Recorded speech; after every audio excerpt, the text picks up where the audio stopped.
मेरी बात सुनो। अज ਸਿੰਘੂ ਬਾਰਡਰ ਤੇ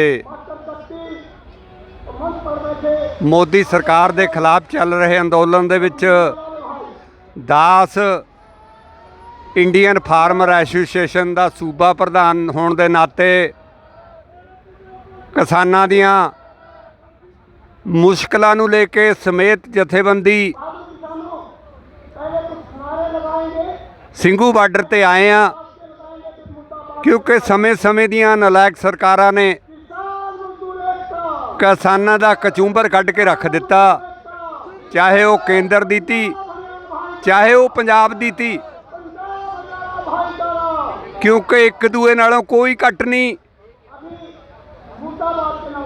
मनमोहन सिंह सरकार ने स्वामीनाथन कमीशन बनाया सीगा किसान की आर्थिकता ते, पर उन्हें अपनी रिपोर्ट दे दी। उस नलायक प्रधानमंत्री ने उन्होंने रद्दी की टोकरी सिट के ये कहता भी सरकार लागू नहीं कर सकती। अज कांग्रेस 44 एमपीआं ते सबर करना पै रहा केंद्र च। ओही हल्फनामा ओही साडा मंग नूं लेके मोदी लोगों को किसानों को स्टेटां जाके झूठ बोल के मन की बात, मैं तुम्हारे लिए स्वामीनाथन की रिपोर्ट मेरी सरकार बनने से पहले ही, मैं सरकार बनने से पहला ये मांग मान लूँगा।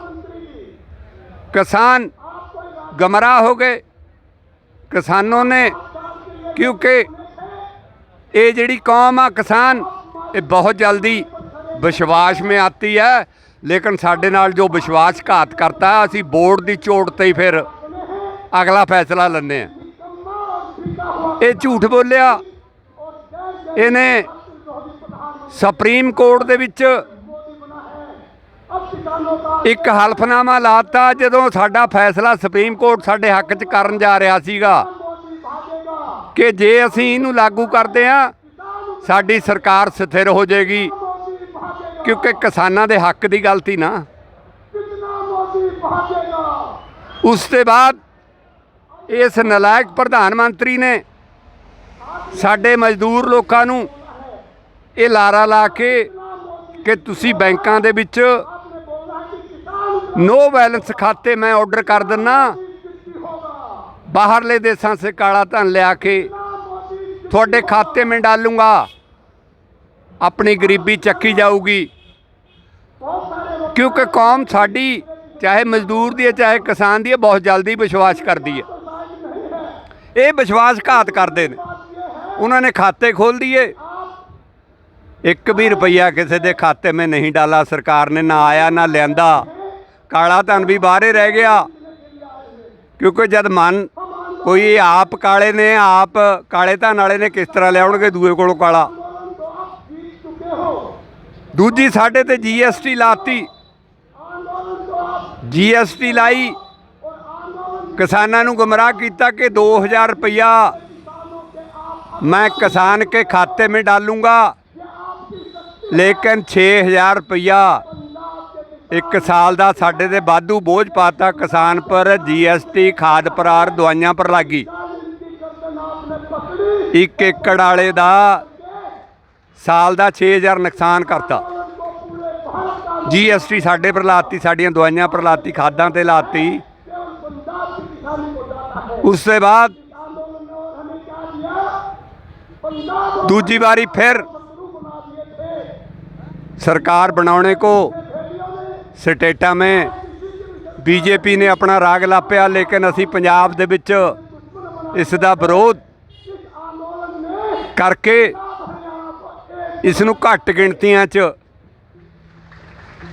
सफल करन च कामयाब हो गए। पर कैप्टन सरकार ताकत च आ गई पंजाब च, कैप्टन दे MP बन गए। अज पंजाब दे किसानां दा बहुत स्टेट सरकार दियां भी गलत नीतियां कारण बुरा हाल आ, क्योंकि कोऑपरेटिव अदारा जिहड़ा स्टेट सरकार दा अदारा है ਉਹਦੇ ਵਿੱਚ किसानां ने करोड़ां दी पेमेंट जिहड़ी करोड़ां दा गन्ना घेरता पेमेंट दित्ती ਉਹ नहीं। ਇਹ बहाना लाउंदी आ पंजाब दी सरकार कि केंद्र सानू GST नहीं मोड़ रही, सानू माली सहायता दे रही, असीं तुहाडी पेमेंट आ जिहड़ी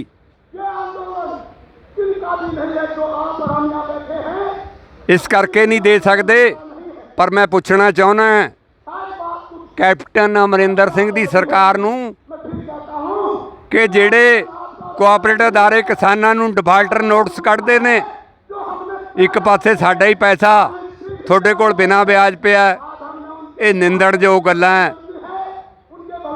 ये फिर तुसी किसान हतैषी नहीं, तुसी भी किसान विरोधी हो। सो जिहड़ा अज संकट चल रहा है, चाहे वो मोदी सरकार आ, चाहे वो स्टेटां दी सरकारां, लेकिन साडी बोर्ड की कोई कीमत नहीं पाई जा रही। असीं अगला समा बहुत सोच विचार के बोर्ड की चोट से बदलांगे, क्योंकि किसान 300 तो इत्थे ही शहीदियां पा गया।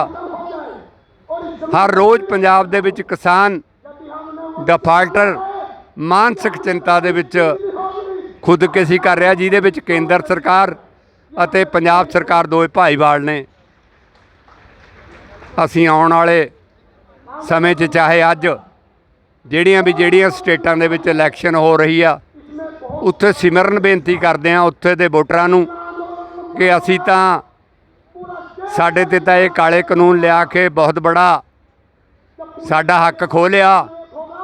तुसीं ना किते वोट गलती नाल पा के इन्हां दे झूठे ऐलानां दे विच आके इन्हां दीयां सरकारां बना दो, पर वो बननियां नहीं चाहीदियां, क्योंकि एक केंद्र की जिहड़ी बहुत नलायक सरकार साबित हुई है, जिन्हें साडे ते 3 आर्डीनैस करोना महामारी का बहाना ला के काले आर्डीनैस लिया के और 2 अनपेंडिंग ने, वो भी बड़े गंभीर ने। बिजली का प्रबंध भी ये जिस तरह साडा मंडी बोर्ड तोड़िया, उस तरह साडा बिजली का भी पंजाब सरकार का जिहड़ा हैगा वो अदारा उहनूं खोना चाहुंदी आ। और साडी पराली ते फैक्ट्रियां नूं कोई जुर्माना नहीं, फैक्ट्रियां दा धुआं कोई नहीं, भट्ठियां दा कोई धुआं नहीं, लेकिन पंजाब दा जिहड़ा सिर्फ 20 दिन एक पराली किसान माड़ी मोटी फूकदा उहदा धुआं जिहड़ा उहदे ते करोड़ रुपया जुर्माना दा इन्हां ने बिल लिआंदा सीगा, वो जे पेंडिंग पिया है, क्योंकि अंदोलन चल पिया, नहीं वो भी पास कर देना था।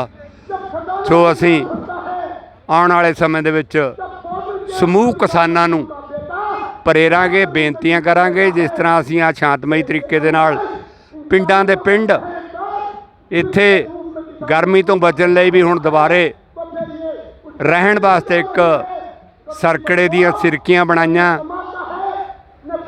क्योंकि गर्मी ते बचण लई, मक्खी मच्छर तो बचण लई, क्योंकि नलायक सरकार ते 100 दिन ते भी वध समा निकल गया, पर अज तक इन्हां दे कंन तक जूं नहीं सरकी।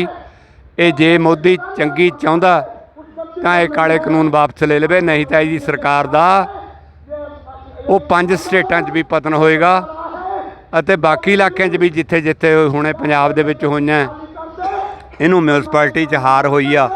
बीजेपी के लीडर नूं कोई देखना नहीं चाहुंदा, क्योंकि जद राजा प्रजा नाल हुंदा, प्रजा राजे नाल हुंदी आ। इहनूं ये जिहड़े जबरशाही काले 3 आर्डीनैंस लैंदे नूं वापस ले लवे, यही साडे वल्लों फिर सरकार नूं बेनती आ। नहीं तो फिर असीं भरे पीते पे आ। आउण वाले समय दे विच बोर्ड ते चोट मारन दा एक पिंडां दे विच, शहरां दे विच मुहिम विढ़दे रहांगे।